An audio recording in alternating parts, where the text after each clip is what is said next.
Welcome to Moving Mom and Downsizing Dad, the podcast that prepares you for one of life's toughest yet inevitable moments, stepping in when your parents need you most. Hosted by Chris Spade, a senior real estate specialist with Keller Williams Realty. We'll dive deep into more than just moving. We're talking smart financial planning, making tough decisions with confidence, and strategies to avoid being caught in crisis mode. Join us for real stories, expert insights, and actionable steps to stay ahead of the curve. Now, here's your host, Chris Spade.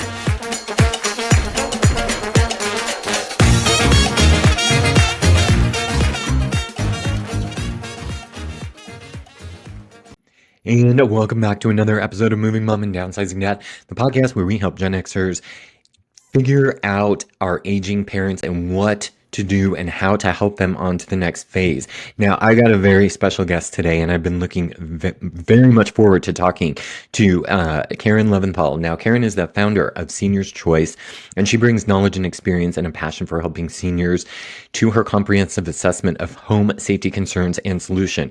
Now, Seniors Choice was founded in 2008 as a handyman service, helping seniors make minor home repairs and modifications. Seniors Choice grew and became a general contracting company, which enabled them to expand their services to include accessible renovations, home remodels, as well as ADUs. Now, while managing construction projects and helping clients design safe, functional spaces, Karen developed a passion to help people develop an individualized plan for aging in place. She is a certified aging in place specialist. This is a designation that just doesn't come lightly. It comes from the National Home Builders Association. Karen can recognize potential problems and provide practical answers. She has over 20 years of experience as a social worker and a senior service care provider. She is an expert in fall prevention, senior care options, and accessible home modifications. Karen, welcome to Moving Mom and Downsizing Dad. I'm so excited to be here, Chris. Thank you for having me. Oh, my pleasure. I'm just so grateful that we got connected through the ether of all the people I've been talking to in this space. And I was first of all, super excited to talk to you because I've done some research on you, and I love supporting women businesses, and this is awesome. So I'm super pumped. So share with me your journey from social work to becoming a certified aging in place specialist to a general contractor. How did that journey come about? My mistake, for sure. After college, I became a social worker. I was actually supposed to be a lawyer. And then, long story short, met somebody who was in a nursing home or was the volunteer coordinator of a nursing home. And she said to me, I think you'd work great with seniors. I said, well, I'm going to be a lawyer. And she said to me, no, if it doesn't work out as a lawyer, do me a favor and come back and volunteer at the nursing home. And that was it. I volunteered, long story short, and became I don't want to say addicted, but I just fell in love with working with seniors, and just continued on from that and became a social worker and started my career basically as a social worker in a nursing home in New York City. Oh, wow. The Big Apple. The Big Apple, yeah. I had a caseload of over 100 patients. Some of them were on ventilators, some of them were long-term clients or patients there. And then what I learned about working in a nursing home is that, number one, nobody wanted to be in a nursing home whatsoever, right?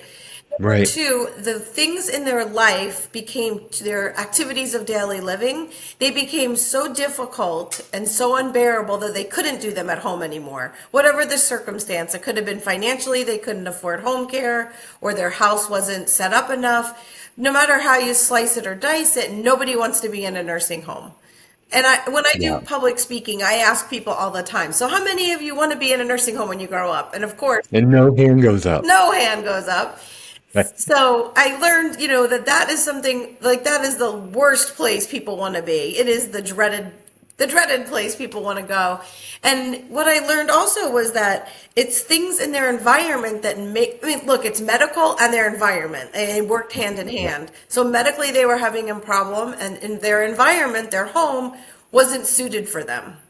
Mm-hmm. So that really was like a light bulb for me. And then I went on to work in assisted livings, where it's definitely, they're beautiful, independent living, definitely beautiful. and better than a nursing home.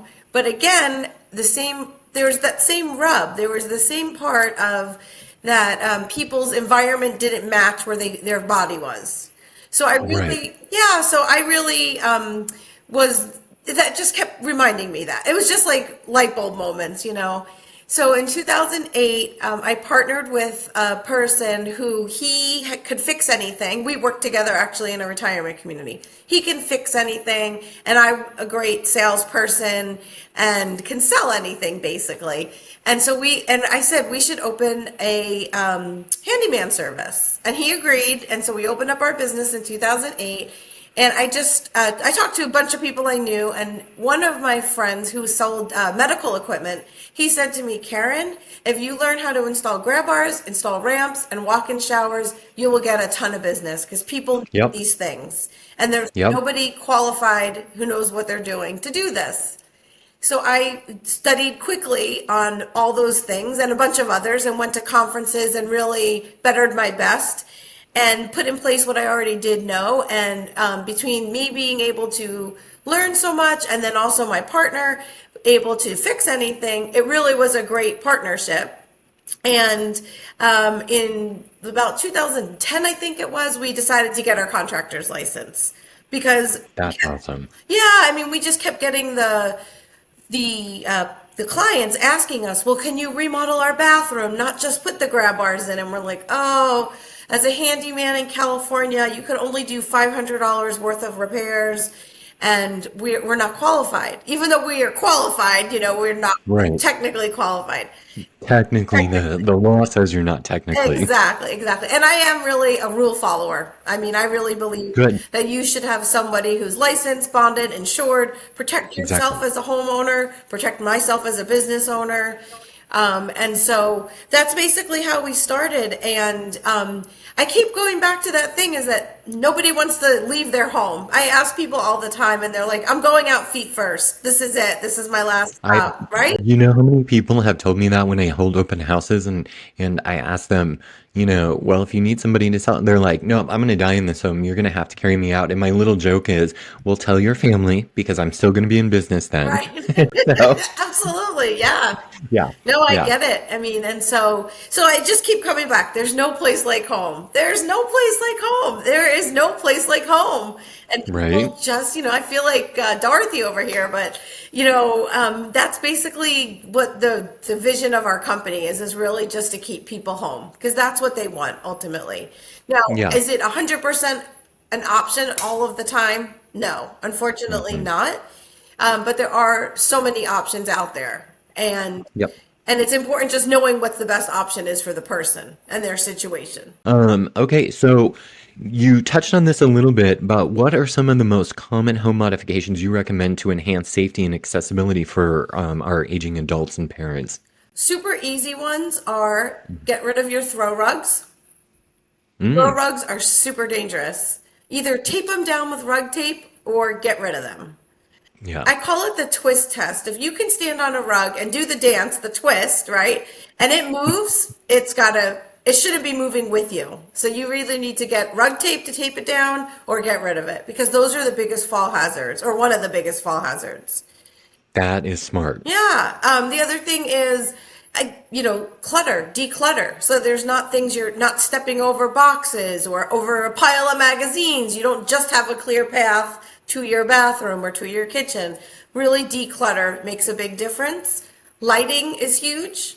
And these are simple DIY things, lighting, these are lighting pretty much. You can get night lights that are plugged in or that kind of thing. I mean, I have night lights in my house. Me too. I love them. I need it. Yeah. Usually going to the bathroom at night, right? Yeah. Oh no, I have night lights in several rooms in my house. So yeah. They're definitely helpful. Night lights, carpet tape or rug tape, lighting, grab bars are really easy too. I mean, you do need to have a professional person install them. The ones with suction cups are not good. Yeah, because those will just suck right off or pop right off the bathroom or the wall. Not when Yeah, not when you want them to either. So, correct. grab bars are like an easy fix. The thing I always try to warn people is don't DIY things that you don't know what you're doing. So Amazon is a great place to shop. And if you're looking for that perfect new shirt and you know I want a black shirt in a size large, you have 10,000 options. That's Yep. fabulous, and you can whittle it down to what you want. But if you're shopping for a walker or grab bars and you don't know what you're looking for, don't buy it on Amazon. Ask an expert to help you with that. That is the most sound advice because I just had somebody, one of my friends, and it didn't dawn on me when I was over at her house. I was sitting there. She had this wheelchair sitting next to her couch, and I just sat in the wheelchair, right? And she said, "Well, that thing doesn't work worth a damn." And I was like, "What are you talking about? It's a wheelchair, blah, blah, blah." She goes, "I can't touch the wheels." And then I realized her daughter had bought her a transporter wheelchair Oh, and not a proper wheelchair to move. And I was like, yep. "Oh, yeah, that you can't use this." Right, absolutely. So, No, yeah, I was at someone's house and he had 4 walkers lined up. And I was like, "Oh, why the 4 walkers?" And he goes, "I really like that blue one." I'm like, "Okay, so why is it over there?" He goes, "It doesn't fit through my door." I'm like, "Oh, and what about the oh, red one?" He goes, "Well, that one had a cup holder." I'm like, "Uh-huh." And he goes, "But that one didn't fit through my door either." And oh so, I no. mean, and it was like, where'd you, and I even said, like, "Where did you get them?" And he goes, "I bought them on Amazon." And nothing, again, Mm, nothing against Amazon. I love Amazon for some things. But yeah, yeah, there's just certain things you need to work with the right person. I always say to people, if your tooth hurts, are you going to the dentist or are you going to the car mechanic? You got yep, to go to the right person for the right thing. If yep, you're having, exactly. if you're having mobility issues, talk to your physical therapist. Talk to an occupational therapist. Talk to the right person who's going to help you and give you the advice that you need, not just guessing on Amazon. So that's Right. really important, I think. No, not smart. So, um, you touched on this a little bit too. So everything you're saying is kind of leading into my next question. So, can you discuss the importance of fall prevention in home design and some effective strategies to minimize fall risk? Because what I've noticed in my journey, my short journey of doing this, that is the biggest thing that ends people end up in the emergency room and then they end up in skilled nursing and potentially out of their home and into an assisted living or nursing home. So Yep. what can you tell us about that? So, with fall prevention, it's really important to be proactive in things and making your home a safe place to live and keeping things like with wide open spaces, having easy pathways. We touched before about the lighting. There are certain things in your house that just make it that much safer. Now, you could do all that you want for fall prevention and you might fall. It does happen. It's not foolproof, right? So I think it's really important just to get a comprehensive home safety assessment that someone comes and starts from the front of your door, or actually as you walk up to your house, and then assesses the whole entire house to determine what can be done to help you prevent falls. Because like you said, you fall and then it's like the domino effect. You fall, it Right. could be a little fall, you could break a wrist. When you break, and this happened actually to my grandmother. My grandmother fell, she broke her elbow. She couldn't put her Mm, bra on. She mm. needed home care. And then Isn't that awful? that just started her down the path. So then she needed Hmm. home care. She luckily had long-term care insurance, so that covered the home care. Then as she got older, she fell again. I mean, and then it just happens. And the Hmm. chances, if you fall once, the chances of falling again are super high. So let's talk a little bit about because you said the evaluation starts as you're walking up to the house, right? Absolutely. So when someone calls you and they're like, "Hey, my mom, lives in this 800 square foot, 2 bedroom, one bath, little craftsman in North Park.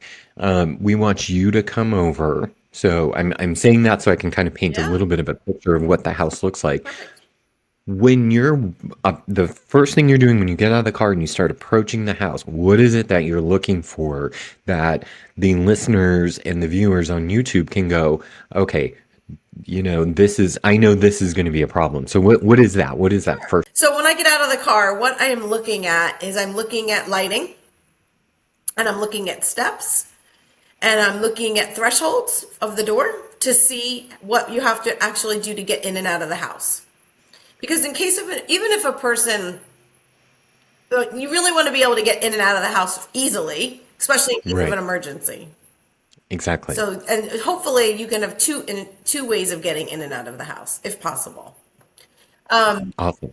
So also I look at like something that's helpful, just as a little trick, is having a chair or a bench next to the front door if there's space. So that way when you're coming and you have packages, you can easily put them down, then get your key, and then open the door. Or have a keypad, which I love having. Having the keypads make it that much easier, or having a smartphone. Then with technology, you could unlock the doors from your car while you're sitting in your car. Hit unlock on your phone, on your app, and then it opens your doors. So, I mean, there are so many things with technology that have made it easier too.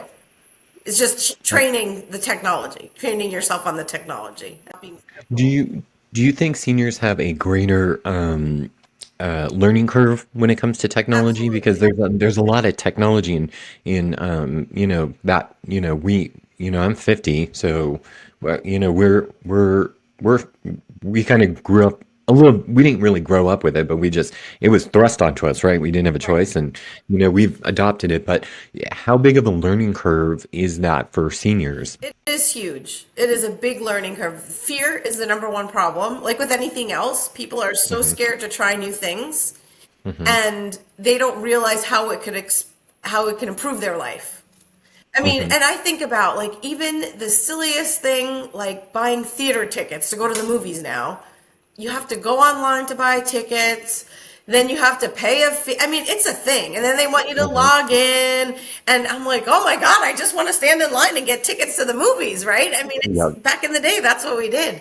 But that's not the world we live in anymore. And you have to keep up. I'm not saying you have to have the latest iPhone or anything like that, but you've got to keep up. I mean, going to the bank is not the same as it used to be. Going to your doctor is not the same. Getting access to your medical records, or asking your doctor a question, or getting the balance of your bank, of your bank account. All these things are done electronically and make life so much easier. So you can fight the way things are and hate it and stomp your feet and throw a fit. Still not going to change. That's what's going on in the world. Right. And that fear really does, in so many ways, that fear pervades so many problems. People are fearful of having someone come in their house, right? Yes. I mean, I just had 3 conversations with friends this week, right? So we're in the same age range. So both of us are dealing with our aging parents, and most of my friends are, and it's all the same story I hear. And they're all like, my mom doesn't want to do this. She doesn't want anyone in the house, but she can't get dressed by herself. So my dad's helping her get dressed. And then if something happens to the dad, then what are we going to do? And my mom doesn't want to listen to me. And now we're trying to parent our parents. Yep. And it's tough because they're stubborn. Yep. And they know better than we are because they're the parents. Those boomers, they are stubborn. Stubborn. Oh my God. Yeah. And we're going to be worse. I mean, because as our generation, we had to survive on our own. We were just independent. We were just like, go out and play. They had to make commercials to remind our parents to see if we were even home. Exactly. So we're going to be harder as seniors than they are. However, we have to deal with them now. That's our kids' problem when they have to deal with us. But I mean, I think that fear factor really does make a difference. And they also it's like, oh, if I do this, like I was literally at a Parkinson's event, and many people were walking with walkers and they have Parkinson's. And I was like, oh, do you happen to have grab bars in your house? I don't need grab bars. And I'm like, everyone needs grab bars. I need grab bars. I know. I'm looking. It's funny because I'm a neat freak and I clean and whatever. And I was like, why is my shower so slick right now? And it dawned on me, the shampoo I'm using has tea tree oil in it. And I was like, this is why. And then I was like, and then I was thinking about our interview today and I'm like, I need a grab bar. Yeah, and they have such nice ones. And that's something that's really important I want to make a point of. You don't have to have your house look like a nursing home with all these grab bars and all these things, right? So there are things out there that are pretty. they have definitely come a long way. They have grab bars that are toilet paper holders and grab bars. You would never know that they're a grab bar, right? They have Nice. shower organizers that are grab bars also. So they have all Wow. these modern things with modern design that really do help. The other part I have to say, though, on the flip side is if you need something to keep you independent and stay in your home, and it makes it look like an institution or Hmm. whatever people are fearful of, it is what it is. If you need that to Yep. stay independent, it's way better than falling.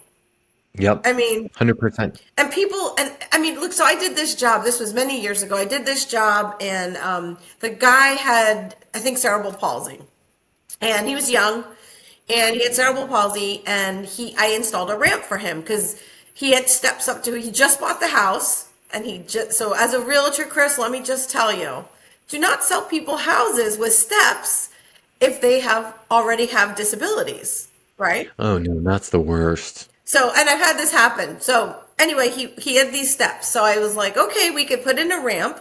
That was fine. And then I asked after we put the ramp in and everything like that, I said to the wife, I said, oh, how's the ramp working out? She goes, he just doesn't use it. I was like, why is that? She goes, it's quicker for him to get up the stairs. I'm like, has he fallen? Oh yeah, 10 times. And I'm like, that doesn't make any sense to me. If Mm-mm. you could hurt yourself. I mean, any Yep. type of fall, you could hurt yourself. And why put yourself at risk if you have the ramp right there? But it was like Yep. easier, the path of least resistance for him. Yeah. And Yeah. not good. I mean, and that's the whole No. thing.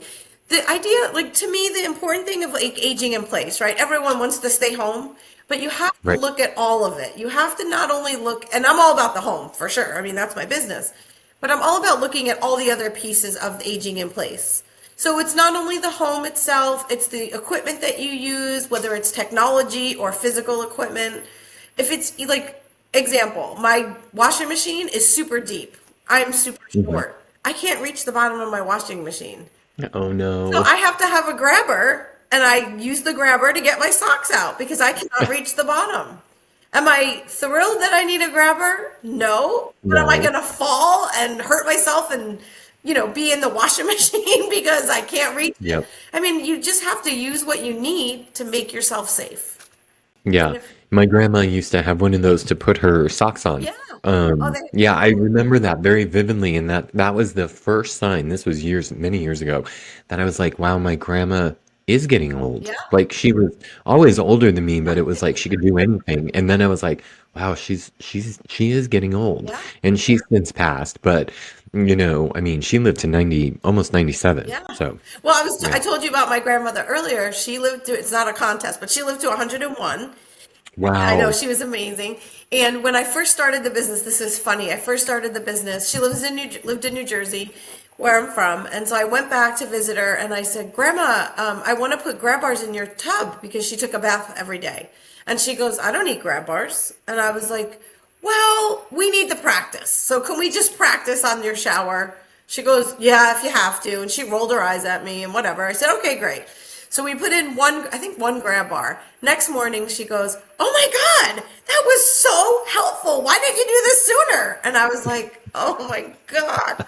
So she said to me, "Do me a favor, Karen, just install another one in the other shower, just in case I have someone sleep over and they have problems." And so it's a perfect example of aging in place, though, because one, she was resistant, which is very common, to putting Hmm. anything in that she needed anything. But she did get Right. the grab bar and then realized how helpful it was. Then she Hmm. asked us to do the other bathroom. Years later, she couldn't get in and out of that bath anymore, but her house was already ready for her because we already did the other shower.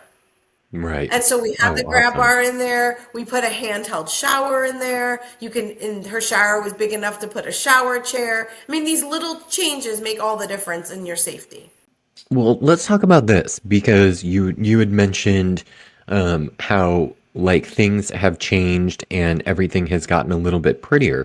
So, how do you balance maintaining a home's aesthetic appeal while implementing some necessary safety features? How does that happen? I think it's just a matter of it. there's products out there that are much nicer, so that really does help the situation. And you want the house to look as homey as possible. But again, Right. so there's definitely different types of equipment that blend in with the environment. It's also to think about like who is really seeing your house that you're going to be embarrassed of. You're to see it. Yeah. So I have Yeah. a perfect example. I had this couple and they spent all their time in their family room. Okay. And then they had a formal living room, dining room. And then they had a bedroom upstairs. Wow. And I said to them, and they were having a hard time getting up and down the stairs. And I said, well, we Right. could put in a stair lift. That's definitely an option. Hmm. I said, or you could move your bedroom downstairs. And since you don't use the living room, dining room, it's an easy big space to use. They had a guest bedroom, but it was too tiny. The bed wouldn't fit and they wouldn't get rid of their bed. So that was part Yeah. of it. And I said, you could just use the living room, dining room as your bedroom Hmm. and, put better curtains that block out the sun, blah, blah, blah. And they were like, but that's our living room and dining room. I said, well, let me just ask you, who comes to visit? Nobody. I said, how often do you have family here? Christmas. I said, well, I think your family would understand your bed Yeah. is now in the living room. Yeah, It's exactly. not the end of the Nobody world. cares. Nobody cares. Right. Nobody. And that's what I tell, like when my house is a little messy, I look around and I go, well, nobody's visiting me, so nobody cares Exactly. No, but and except for me. even if they do, right? They're your friends. They understand what's going on. Your life's busy. You're hectic. Whatever. Yeah, They're not going to be like, oh my God, Chris's house is filthy. They're I not going to know. care. They're there to see Yeah. you and visit with you. Yeah, with me, it's the dog hair. I got Right. two dogs, Oh, so I get it. I get it. dog hair everywhere. Yeah. I can't escape it. Okay, so how do you involve seniors and their families in the planning process to ensure the modifications meet their needs and preferences? Okay, that is a great question. Well, one of the things that I do, and goes back to my social work background. So, as a social worker, you have meetings that you bring the whole care team in, whoever that team could be the doctor, the nurse, the physical therapist, the occupational therapist, whoever. So, I take that same approach to helping people modify their house. I meet with the family, I meet with the senior themselves. If there's a physical therapist, I try to bring them into the mix, or the occupational therapist, or if they're very active in their church, whoever it is that is involved in their life, whether it's a physical or social, I really try to bring them all together and come up with a plan that's going to really help, like, work for everybody and really keep that person safe and feel heard of what their concerns are and how it's going to be a team effort to make this happen, because you can't operate in a silo. It just doesn't work that way. Yep. It does take a village. It really does take a village to make things Yeah. work. And that really does help, bringing everybody together and coming up with a united plan. And I think the idea is that it's comprehensive. Like you asked, what do I look at when I walk in the door? That's the couple of things I look at. Then it's once you get in the door, I look at everything there as well. And I'm looking at smoke detectors and that kind of safety. I'm looking at emergency safety. How would you get out if there was a fire? I'm looking at plumbing safety and has your hot water heater on the right temperature? But I'm also looking, is your door wide enough for a walker or a wheelchair? Is your Yep. bathroom wide enough? Is your shower a walk-in shower? Or do you prefer tub, taking a bath and you want a walk-in tub? All these different things is, you're making the plan individual for the person and their lifestyle. If someone never takes a bath, installing a walk-in bathtub, not the answer for them. Definitely Yep. not. But if they Yeah. love to take baths, that's great. That's a great. Yeah. One thing I would say, like for my personality, for example, I'm a quick decision maker, right? And I think a lot of us Gen Xers, we are very, because like we talked about a few minutes ago, we like our parents just said, go outside, drink from the hose, and this is what you do. So I think a lot of us are quick to making decisions. And the thing I'm stressing with a lot of the people our age that I'm talking to, I tell them, I'm like, we are not the ones in control of this. We are the guide to get them to where they need to self-discover that this is a better option for them. And so I like what you said, bringing the whole team, including, the kids in. That is very, very helpful because we're not the ones that can just chuck it or go, no, we're doing this, and this. We have to be sensitive to our parents because, just getting, when we're young kids, we want to be independent and learn to walk, right? And that's a good thing. We're all cheered on because you're like, yay, you're walking. Well, the older we get, we might not be able to walk. And so now we're having to sit back down. And so then we're just like, oh, we just really need to listen to our parents as to what they really want. So I really appreciate you driving that home because I tell my clients that as well. Yeah. I mean, it's difficult though. I mean, because, as adult children, we could see that this is not a good situation, right? We could Right. see that the potential for falls, the potential for all sorts of bad things can happen. And I'm sure our parents felt the same way when we were teenagers, right? Like they probably were like, you can't do this, but we could do it. We're independent. We're teenagers. It's sort of like the total role reversal Yep. now. And Yep. and I think it's important. What I always tell people is change happens by when they have no choice. If they have most people, if they have a choice to make a change and be preventative, they don't take it. It's reactive. Yep. It's mostly reactive. And that's where I Yep. think we need to turn the tide because Right. it really does make a difference and that's the only way that, unfortunately, like I tell my friends this all the time. Like last night I had this conversation. I'm like, well, you do know until your mom falls, this is just going to stay the way it is. You could talk till you're blue in the face and Yep. it's not going to change because she has to Yep. see it for herself. She Yep. has to feel the pain, whatever that pain point is. She has to Yep. see it and recognize it herself, or Yep. her spouse, needs to point it out to her. But coming Yep. from you, it doesn't work. And Yep. also, one other thing is that having an outside person makes all the difference. If you people listen to their physical therapist because they're the expert. They Right. listen for sure. This generation listens to their doctor. Yep. They think the doctors know everything. In our generation, we know they don't. But Yeah. our parents' generation still think that they do. Yep. And I think it's just really important to have the expert help you show them the light, so to speak. So, and Yeah. I've been in the situation, that family I was telling you about, that moving the bed to the living room. The daughter goes, Mom, I said this before. And she goes, well, Karen had the idea. I think it's great. And it was because I was the expert, right? So I told the daughter, I was like, look, I could be the good cop. I could be the bad cop. Some minutes I am the good cop and some minutes I'm the bad cop. It's just how it Yeah. goes. Yeah. And people are just tough. It's hard. It's hard to change. It really is Yeah. hard to change. People don't like it and they're resistant. And the more that you could do, though, on the front end, really, the preventative side, really make all the difference. Yeah. And that's what I'm trying to do with this is to avoid crisis mode. Yes, Yeah. absolutely.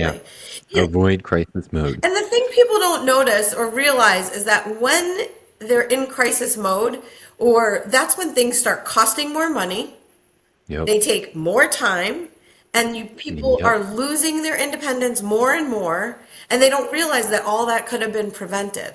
And the other Yep. part is that's important is that your relationship changes with that person, the senior. So if Yep. you become the adult child caregiver, you're no longer Yep. the daughter or the son. You're the caregiver. Right. And that's Yep. not a fun place to be. No. No, it's not. And so it's really important to have a plan. And I think not like I specialize in homes, obviously, but as an aging in place specialist, it's really important to look at not only the house, but their health and their medical situation and having the right doctors available, looking at their finances. That's a huge, huge one. And Mhm. I'm sure as a Mhm. realtor, you know that. I mean, your finances Oh, yeah. dictate so many things. Yeah. Well, there's a lot of people who, aren't set up financially if they had to go into a nursing home or a skilled nursing facility or anything like that.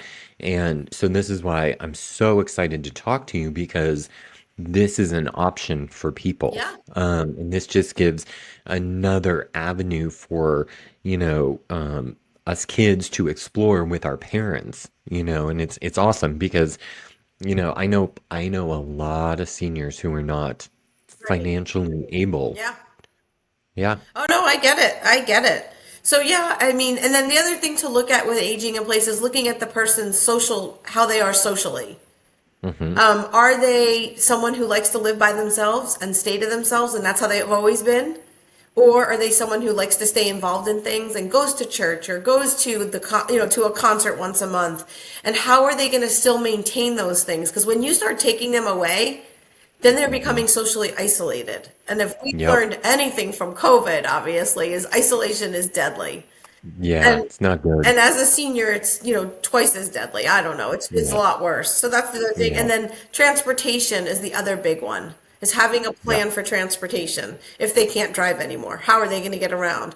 Now, because of COVID, things are easier. You can order your food online and have it delivered. You could order your Vons or wherever, and they'll Yep. deliver it. So that makes it does help. But again, that goes back to technology. You have to be able Yep. to use those technologies. Call an Yeah. Uber or a Granny on the go. They have, and that kind of thing. That's something I've never heard of, Granny on the go. I It's didn't know that existed. Yeah, it's the same as Uber. I think it's the same owners as Uber, but you can make a phone call and order your Uber. And you have Oh. like your card on an account. I think it's called Oh, Granny on the see? Go. Okay, well now I'm gonna look this up. Yeah. I'm gonna figure this one out. And here's another technology I want to share with you. Yeah. So, really important for fall prevention and just general safety is having one of those buttons. I've fallen and I can't get up. That Hmm. commercial that we've all seen. I remember that commercial from the 80s. Yes. So those buttons really do save lives. Now they've modernized them. They have it not only as a pendant and they have small ones, but they also have bracelets. And now Mm. they have fall detectors in them. So a Oh. fall is determined as a change, or is considered a change in elevation, and a sudden change, not like I'm going to sit down on the couch change. If I'm Right. suddenly like standing and fall, that's a change in elevation. The alarm's going to go off. An Apple Okay. Watch has the same features if it has a fall detector in it. Again, Invaluable. technology, powerful.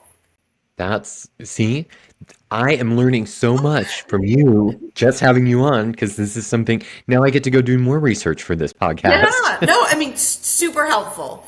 I always recommend people to get either an Apple Watch or a fall detector bracelet, because if you do fall, then it'll alert you, and if you don't answer, it will call 911.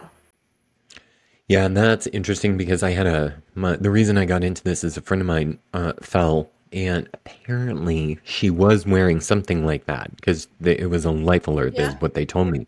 But apparently she had fallen, and her spouse told when the paramedics came, said, "Oh no, nobody fell," and she lay there for 3 days How because did the they spouse get were intervention? embarrassed. Well, they were embarrassed that she had fallen, and they were going to try to get somebody over there to help pick her up, which is when I eventually got the phone call 3 days later. Oh my And when I got there, I was like, "No, God, I'm not touching you."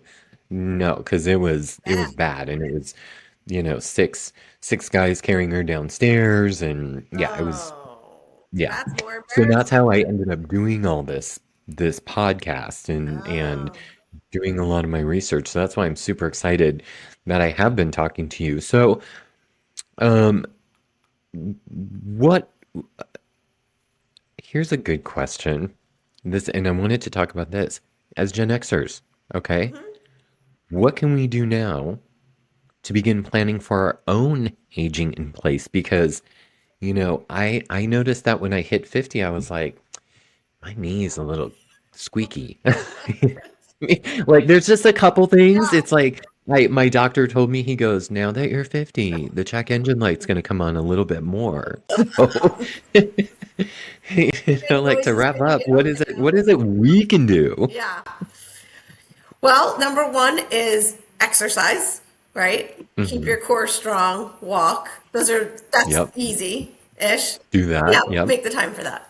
In your Yep. home, though, I think it's if you're doing a remodel or Hmm. you're buying a new home, so if you're buying, let's start with that. If you're buying a new home, be mindful that there's stairs, and what can you do in the future to modify them, right? Yep. So some places, depending on the HOA rules, all these things, to modify front stairs is a big problem. So, Yeah.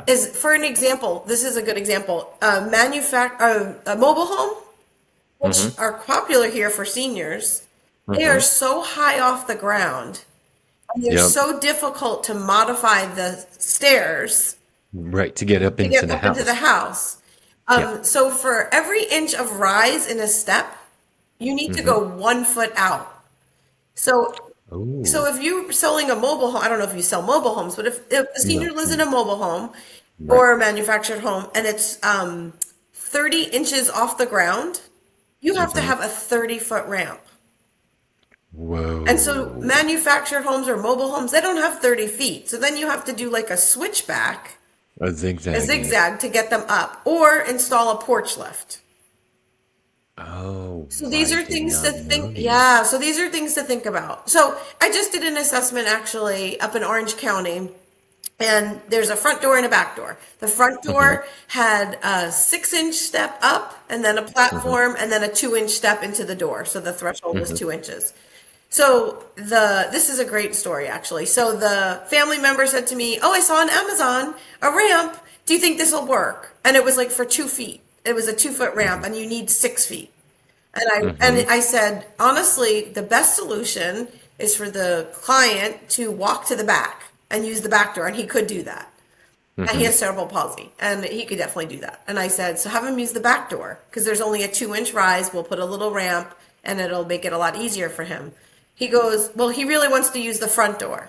I said, okay, I'll be happy to give you a bid. And then I knew he was going to have a heart attack when I gave him the bid because he thought it was Amazon $300 part. Yeah. It was a $900 part and then labor to install it. And so the bid was not $300 or $500. It's expensive. Right. Yeah. And so he then wrote, "Oh, we'll reconsider the idea of using the back door like you Yeah. suggested." So anyway, my point is though, is that looking at a new, whatever you're moving into, is look and see how it is to be going in and out of the house. And look, it doesn't have to be that you're getting old. You can break a leg or something like that and have a hard time getting in and out of your house. Right. So, Exactly. I mean, I had that happen to me. I lived in a 2-story house. I fractured my foot. I had to get in the house and stay in the house. Like it was a lot of work to get in and out of the house with a cast. And I had to live upstairs. I lived upstairs. My bedroom was upstairs. So I would go up the stairs once at night and then down the stairs in the morning. And I just tried to stay downstairs all day long because it was such a hassle to get up and down the stairs on my butt at that point. Yeah, no, I get it. I dislocated my knee one time, and I was in a full leg like immobilizer to keep my knee from popping back out, and I was in my, I think I was in my late 20s, late 20s when that happened, and that was awful. Yeah. That was awful because I had to prop my foot on the tub just to sit down and go to the bathroom. Yeah. Like, Oh, I that's know. terrible. It's hard. Yeah, exactly. So, but the question you asked though is what can you do is like one, be mindful. That's the first thing. The other thing is if you're doing a remodel, do a walk-in shower where there's no threshold. They are super popular. I mean, you Yep, go to hotels and they're everywhere now, they're everywhere. and it makes your life so much easier. That would be the Yep. number one thing I would say. Yeah, and make it so that way you can put a chair in there or have a bench or Yeah. something. Yeah, I would, so that's much easier. and there's if you're, let's say you're having a new shower put in, I would tell them to put backing on the wall so that you can put grab bars easily, and you can even install a drop down bench into the wall. Oh, yeah, that's a good idea too. Yeah. So those are Yeah, some things. Having a handheld shower head. Bathroom is number one place people fall. yeah, water, Water, hard surfaces. slips. Lips. Yeah, it gets slick. The tea tree oil shampoo from Trader Exactly. Joe's, that's what does it. That's what's gonna do me in here Well, this you can week if get a I'm not shower careful. mat. That can Yeah, help. and I haven't had one of those forever. But remember, as a kid, we had them because you didn't want to Yep, flip in the tub. Well, now you need yep. them as an adult. Yep, exactly. Well, is there anything else that I should be asking you that we haven't? I feel like we've kind of covered a lot of what we were talking about, but is there anything else? Well, no, I would just say that it's really important to think about aging in place. And Hmm. really, there are a few keys. There are a few keys of aging in place, and one is prevention and future proofing the house. Making, looking at what you can do to keep you safer in the house longer, because that's what everyone wants. Yep. Don't throw good money after bad, because buying things on Amazon or wherever and you don't know what you're buying, and then buying it again because you got the wrong Yep. thing. Yep. Don't do that. Talk to an expert. I think be realistic on the time frame on things. So you might, some things are super quick, right? Installing a grab bar is not an all day project. It's like, depending on the grab bars and how many and all this other stuff, not an all day thing. But remodeling your bathroom, that's going to take a couple weeks.